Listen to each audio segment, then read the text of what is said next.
Today, we'll be doing my end of the year state of the collection, including some recent purchases from Omega and Longines. Many watches have passed through my hands over the past 12 months. Many have seen the chopping block, but a few gems have kept their place. So in today's video, I'll take you through the 18 watches that currently occupy my personal watch collection. Okay, so I'll tell you how much wrist time each of the watch gets, what I like about that specific watch, and whether or not that watch is going to stay in the collection. And at the end of the video, I'll take you through the 3 watches that I love the most. So let's do it. I've had the Orient Kamasu for almost 2 years now, and it's actually a watch that I wanted for way longer than that too. I was eyeing up buying this watch for over a year before I even made the purchase, and when I finally got it, I was super happy. This watch has not let me down one single bit. The attention to detail on the dial is second to none, and that red colour is mesmerising. Now, unfortunately, I am a fan of Manchester United, and to some of you out there, you might know that Manchester United wear red. So for me, this is a watch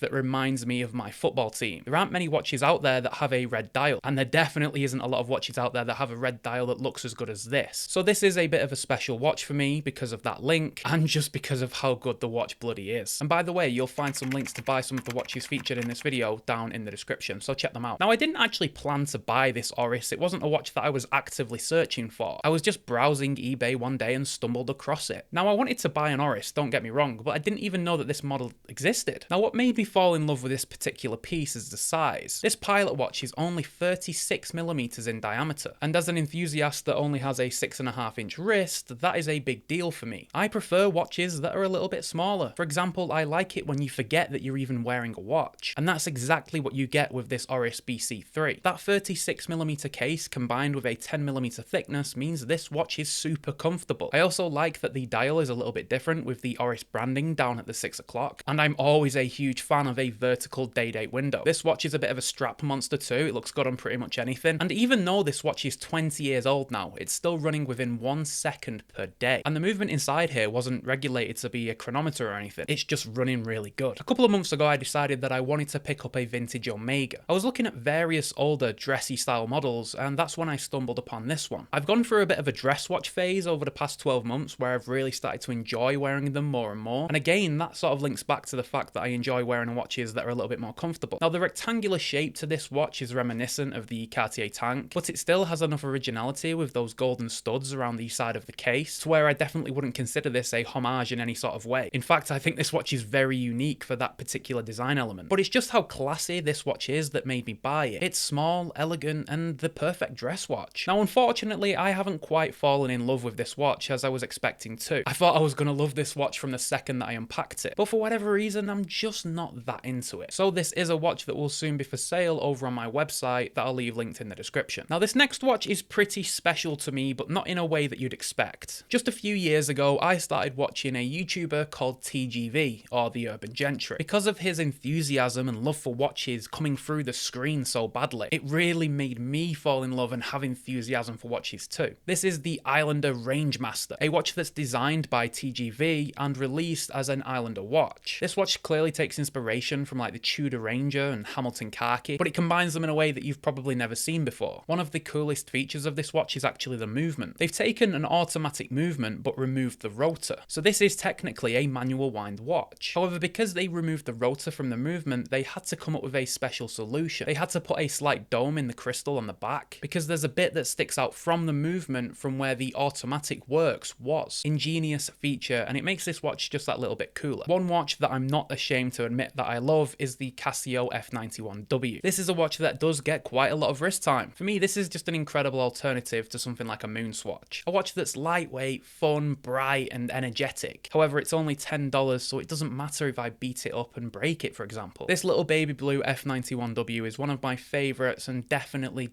a keeper. Now, when I first picked up this watch, I didn't expect it to stay around in my collection for long. I thought I'd buy it, maybe keep it for a couple of months and then move it on. However, 7 months later, it's still here. Now this is probably the biggest surprise that I've ever had from a watch that I've owned. I wasn't expecting to like this watch as much as I do. On paper, this watch should be terrible. It only features a mineral crystal, a basic quartz movement, and an average build quality. But for some reason, this watch is just full of charm. The character of this watch is off the charts. I mean, aside from the fact that it is beautiful to look at, I think the vintage vibes with that two-tone case is what makes this watch so good. Also, it's 38mm, 8mm thick, and super comfortable. So although I did only buy this watch to keep for a couple of months, I can't actually see myself selling this one anytime soon. Now this next watch is by a brand called Straton. I emailed Kyle over at Straton when I first saw it and asked if he could send me one for review, and luckily that's something that I can do now I make these videos. Kyle graciously sent me one and also said that I could keep it, and I'm so glad that he did because this is a beautiful chronograph. This is actually currently the only chronograph in my collection. I've really struggled to find one that I resonate with and that I enjoy wearing, but this Straton Sportiva has definitely come the closest. It's a 38mm watch that wears so much larger because of its rectangular shape, and the quality of the bracelet and case is really high. But more than anything, it's that dial that's incredible. The texture of the dial almost looks like grained wood, and those sub-dials are incredible too. This is potentially a watch that might be leaving my collection soon because I have seen another chronograph that I really like. Next up, we have another watch that again has been a huge surprise. I picked up this cheap little Cartier Tank knockoff from AliExpress for about £12. And again, just like the Tag Heuer, I wasn't really expecting much, but this is a hell of a watch for that super low price. The dial on the watch has been executed incredibly well. The strap and deployant clasp is actually better than I've seen on watches that cost 10-20 times more, and I just think that the overall package on this watch for the price that you pay is very hard to beat. Now I can't see myself getting rid of this watch because it's not really worth anything. Maybe every once a month I'll strap it on and pretend that I actually own a Cartier Tank. Next up, we have the only Seiko in my collection. This is the Seiko SRPG63. Some enthusiasts refer to this particular Seiko as the Seiko 5 Lunar, but its official name is the Seiko 5 Cement. Now it gets both of these names from that incredible dial. The dial has cracks and craters on the surface that make it look like the moon or cement, and the case features a scratched finish that makes the watch look really aged. This is a Seiko watch that actually feels like a tool watch. It feels like a watch that Seiko used to make, and technically now it is because this watch is discontinued. However, for me, this is one of the best Seiko watches that they've released in recent years, and one that's a bit of a hidden gem and thoroughly underappreciated. But I'm definitely glad to have it in my collection because I do actually wear this watch quite often. But before we get on to the next watch, I need to have a word with you. Come here. And I think that if you haven't already subscribed, I think that you should.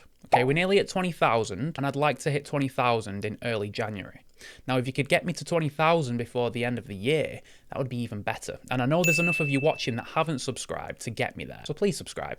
I'll appreciate it. Thank you. Next up, we have another micro brand watch, this time coming from Singapore. The designs just speak to me on a different level than a lot of other micro brands do. They create vintage inspired watches, but they always put their own little spin on things. And recently I reviewed this watch on the channel. This is the Vario D12. This is a watch that is very much inspired by the Dirty Dozen watches from World War II, a watch that played a part in keeping us lot safe from exactly what was going on at that time. So this is a style of watch that I am a big fan of. I think Vario did a fantastic job with this particular watch though. The dial is incredibly detailed for a field watch, with an embossed logo on the dial that features a grained texture, and I'm pretty sure that they didn't mess around doing this sort of thing back when these watches were being made for the purpose of war. But more than anything, it's just the quality of the watch, but to be honest with you, that's kind of what I expect from Vario now. This next one was my first ever Swiss mechanical watch. For whatever reason, I've just fallen out of love with it, and it doesn't really get much wrist time. This is the Tissot Automatics III, and this is very much a contemporary dress watch. It does feature a vertical day-date complication, and it has a high beat rate at 28,800 vibrations per hour, and a sapphire crystal and super thin construction. I just don't think that I'm a big fan of modern dress watches. I think that vintage dress watches just look so much more elegant and classy, and I think that 39mm for a dress watch is a little bit too big. I would much rather wear a sports watch around this size than a dress watch. But the details on this watch are incredible, and it is a very good looking watch. But when I open my watch box in the morning and choose a watch, this is just never one that I gravitate towards. But this is a watch that will be staying in my collection just because it was my first ever Swiss mechanical watch, and it was kind of my gateway drug into this whole hobby. Now this next watch means a lot to me because it was actually a gift from my mother. She knew that I was into watches, so she decided to buy me a Casio. She bought me the Casio AE-1300, which is sort of the sister watch to the Casio AE-1200. It has the exact same style case and design. However, the features on the dial are a little bit different because the Royale features the world timer, but this particular one is all about the countdown timers. This is a Casio that looks a little bit more sporty, and I really like that, and it fits really well just like the Royale does. I think this is a Casio that's a little bit underappreciated because the Royale is so popular, but it's without question one of my favourite Casios, and it's a watch that means a lot to me. Now, the most recent watch in my collection is by Longines. This is a vintage watch from the early 2000s that has an integrated bracelet and is like a hybrid sports dress watch. Now, while everybody else in the enthusiast world is going crazy over the PRX, as usual, I was looking for something that's a little bit different. I found this Longines Conquest model early in 2022, and I just kept an eye on it knowing that eventually I would pick one up. And just a couple weeks ago, one came up at a very good price in fairly decent condition, and I finally pulled the trigger. The design of the bezel almost looks like a cog, and the applied indices add a nice level of detail to that dial. Personally, I would consider this an out-and-out sports watch, but I know it is a little bit dressy in its design. But then again, most integrated bracelet sports watches are like that too. It's 37mm in diameter, which I think is absolutely perfect. It's also super thin, super comfortable, and I am definitely still in the honeymoon phase with this watch, so I won't praise it too much, but it's a watch that has had a lot of wrist time since I picked it up. Next up is a watch that I recently called an affordable alternative to the Rolex Submariner. The Wise Adamascus shares the same grade of steel as most Rolex models. Most watch brands use 316L steel, however Rolex use 904L, and Wise have actually used 904L on this particular watch. The design of this watch is very classic and quite safe, but that dial has plenty of detail with that carbon-like texture. I personally think that this is one of the best affordable dive watches that you can buy. It has incredible specs, but more than anything, it's just the look of this watch that I think is really, really neat. It is a larger watch that can work on smaller wrists because of the fairly compact lug to lug, and the watch is very thin for a 200-meter dive watch because of the Miyota 9000. I've got plans to pick up a very expensive dive watch in January, so this is probably a watch that will be on the chopping block soon. Now, if you like vintage style watches, then you'll probably really like this next one. This is the Monbray NB1, a watch that really caught my attention because of how angular and flat the case shape is, and the bracelet on this watch is incredible to look at. A lot of people praise the Tissot PRX because of how good the bracelet looks, but I think that the bracelet on this Monbray looks even better. The main feature of this watch is that it's anti-magnetic to around 60 Gauss, which is around the same as most Grand Seiko models, but the dial of this watch looks so deep and rich because it's made from enamel. Again, a watch that is a bit of a spec monster compared with the competition, but it's that angular look that makes this watch look so different. Now, this year I finally found a G-Shock that worked for me. This is the G-Shock GMS 5600. What makes this G-Shock extra special is the dimensions and the case material. It is very, very hard to find a full steel G-Shock that comes in with a smaller case diameter. In fact, it's hard to find a G-Shock full stop that comes in with a smaller case diameter. This G-Shock features a full polished stainless steel shell, and the size of it is only 38mm, which for somebody that enjoys smaller watches is the perfect size. However, just because G-Shock has compromised on the size of the watch doesn't mean that they've compromised on the features. This is still a fully capable G-Shock. It still has all of these shock resistant capabilities and 200 meters of water resistance. And after this watch, I somewhat understand the G-Shock hype. They are comfortable, tough as nails, and they look bloody cool. This next watch is probably the most colourful in my current collection. This is the Estoril 300 by Portuguese micro brand Borealis. This watch features the true GMT Miyota 9075 movement, and it is clearly inspired by the Seamaster 300 in its design. However, I'm sure that Omega never made a Seamaster 300 in these insane colours. I think this watch is going to work best in the summer, you know, on the beach with a cocktail and a Hawaiian shirt on. It's certainly not a watch that works in a cold winter in England, but it's super bright and fun, and I like the idea behind it. This is also the first time that I've experienced the 9075 movement, and yeah, it's a very good movement. However, because of that big purchase in January, it probably will be a watch that leaves my collection soon. Now, this is the last watch before I tell you my 3 favourites in my current collection. I recently gave this watch the #1 spot of best watches that I reviewed in 2023. This is the Phoebus Wavemaster GMT. This is an automatic GMT that features the Seiko NH34. However, this watch isn't a homage and features some original design elements. Yes, it does feature a wave pattern like you'd see on a Seamaster, and some of you will probably say the bezel and the indices look like a Rolex, but I like how Phoebus have combined loads of different legendary design elements together in one watch, and when brands do that, I consider it a somewhat original design. But it's just the design and details on this watch that I think work so well together. The colours are so coherent and really do allow everything to pop out of the dial, and this is a 40mm watch that wears incredibly well. So let me take you guys through my 3 favourite watches in my collection. My third favourite is the Seiko SRPG63. The dial, the design, the idea behind this watch, I just love it all. Coming in second, we have the Orient Kamasu. Some of you may be surprised that this isn't #1. However, I've been wearing this watch just just a little bit less since I picked up number 1. But I just love the Kamasu, it wears so well, it looks so bloody good. And my favourite watch, just by a small amount in my current collection,